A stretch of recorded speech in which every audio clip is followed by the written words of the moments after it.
আসসালামু আলাইকুম। বর্তমানে বাংলাদেশের স্পোর্টসের সবচেয়ে ট্রেন্ডিং একটা টপিক হচ্ছে বাংলাদেশের ফুটবল টিমের হেড কোচ কাকে বানানো হচ্ছে। আমরা সবাই জানি যে হাভিয়ার কাবরেরা অধ্যায় শেষ বাংলাদেশে। এখন বাংলাদেশের কোচ যিনি হবেন তিনি হচ্ছে আসলে সিলেকশন প্যানেলের মাধ্যমে বাফুফের সভাপতি তাবিত আওয়াল তিনি হচ্ছে সিলেকশন করবেন এবং যাকে সিলেক্টেড করবেন সে আসলে বাংলাদেশের হেড কোচ হবেন। এখন কথা হচ্ছে যে কে হচ্ছেন বাংলাদেশের হেড কোচ। যেহেতু আজকে মে মাসের 15 তারিখ, আজকে জানানোর কথা ছিল যে বাংলাদেশের হেড কোচ কে হবে, তবে তাবিত আওয়াল কোনো একটা কারণে থাইল্যান্ড চলে গিয়েছেন, যে কারণে আজকে আসলে জানানো হয়নি যে কে হবে বাংলাদেশ দলের হেড কোচ। তবে আমরা ধারণা করতে পারছি যে গ্যারেথ বেলদের যিনি কোচিং করিয়েছেন কোলম্যান, তিনি হতে যাচ্ছেন বাংলাদেশের হেড কোচ। কারণ তার প্রোফাইলটা এত পরিমাণ হাই যে তার বাংলাদেশের কোচ হওয়ার পসিবিলিটি 80% to 90%। সো এই 80% to 90%কে কিভাবে কনভার্ট করে 60 or 50 or less than 50 করা যায়, সেই ছক কোশ্চেন আমাদের বাংলাদেশের যারা লোকাল কোচ রয়েছেন তিনি।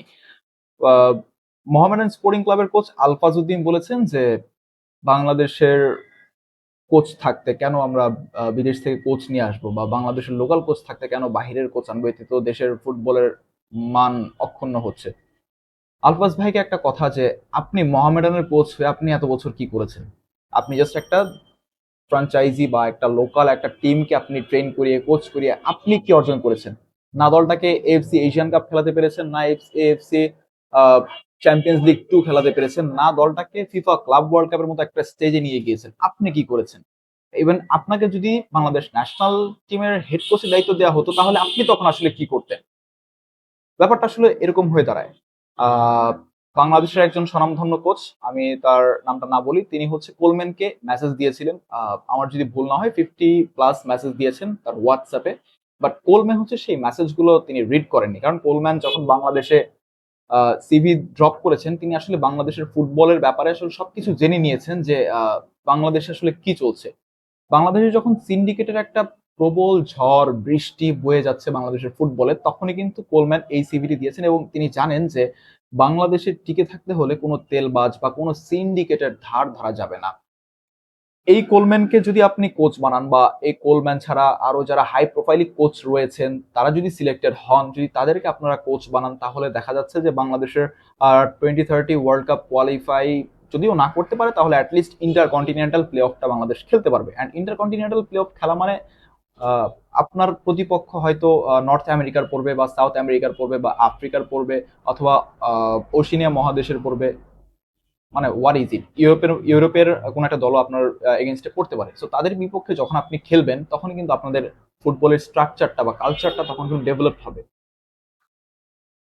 কোচ হ্যাভিয়ার কাবরেরা যা করেছেন, যে তিনি বসুন্ধরা কিংসের সঙ্গে মিলিত হয়ে বাংলাদেশের যেই উদীয়মান খেলোয়াড়রা রয়েছেন, যে ফুটবলাররা ছিলেন, তাদেরকে কিন্তু আসলে তিনি এক কথায় পক্ষপাতিত্ব করে বাদ দিয়ে দিয়েছেন। আমরা জিকোর কথা বলতে পারি, ইভেন আরো অনেক ফুটবলার রয়েছেন।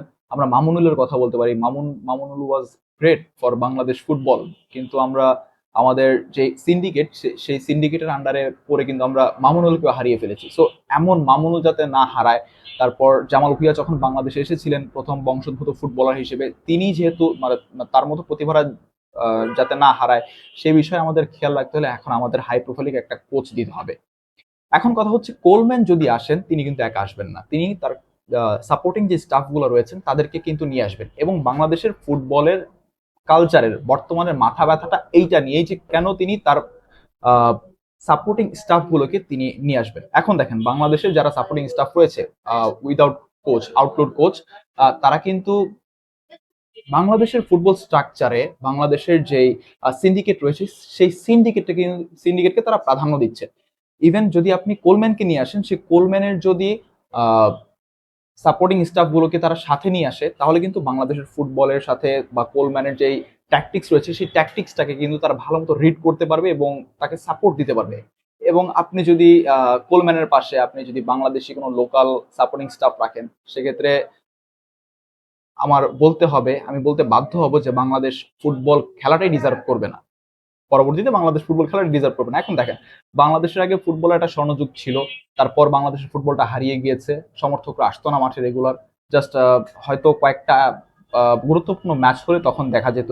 বাট এখন বাংলাদেশের নেপালের বিপক্ষে হোক, ভুটানের বিপক্ষে হোক, ভারতের বিপক্ষে হোক, এফসি এশিয়ান কাপ কোয়ালিফায়ার্স হোক, যাই হোক না কেন, বাংলাদেশের দর্শকরা কিন্তু মাঠে আসেন জামাল, হামজা, সমিত সোম, ফাহামিদুল এদেরকে দেখার জন্য, include Zayan Ahmed, Ronan Declan এদের কথাও কিন্তু রয়েছে। এদেরকে বাংলাদেশের ন্যাশনাল টিমে ডাকা হয়নি দেখে হয়তো তারা মুখ ফিরিয়ে নিয়েছে, এরকম কিছু নিউজ আমরা গণমাধ্যমে শুনেছি। তবে এর সততা কতটুকু সেটা কিন্তু আমরা এখনো জানি না। সো বাফুফের কাছে এতটুকুই বলবো যে যদি আপনি কোলম্যানকে নিয়োগ দেন তাহলে কিন্তু কোলম্যানের সাথে তার সাপোর্টিং স্টাফ গুলোকে আপনাদের নিয়োগ দিতে হবে। অ্যান্ড আপনি যেই টাকা দিয়ে হ্যাভিয়ার কাবরেরাকে রেখেছেন তার থেকে একটা দ্বিগুণ টাকা দিয়ে যদি আপনি কোলম্যানকে রাখেন, আপনার কিন্তু সেখানে লস বলতে কিছুই হবে না, বরঞ্চ আপনি আপনার দলকে নেক্সট 8 বছরের মধ্যে ফিফা বিশ্বকাপে দেখতে পারবেন। এবং হ্যাঁ, আমরা যেহেতু এখন আর্জেন্টিনা ব্রাজিলের পতাকা নিয়ে আমরা মাতামাতি করি, আমরা উল্লাস করি, তখন হয়তো আমাদের দেশের পতাকা নিয়ে বা দেশের জার্সি গায়ে কিন্তু আমরা উল্লাস করব, এবং আমরা ঠিক রাত জেগে অধীর আগ্রহে অপেক্ষা করব যে কখন আসলে বাংলাদেশ মাঠে নামবে, প্রথমবারের মতো কখন বাংলাদেশের ফিফা বিশ্বকাপে অ্যাপিয়ারেন্স হবে,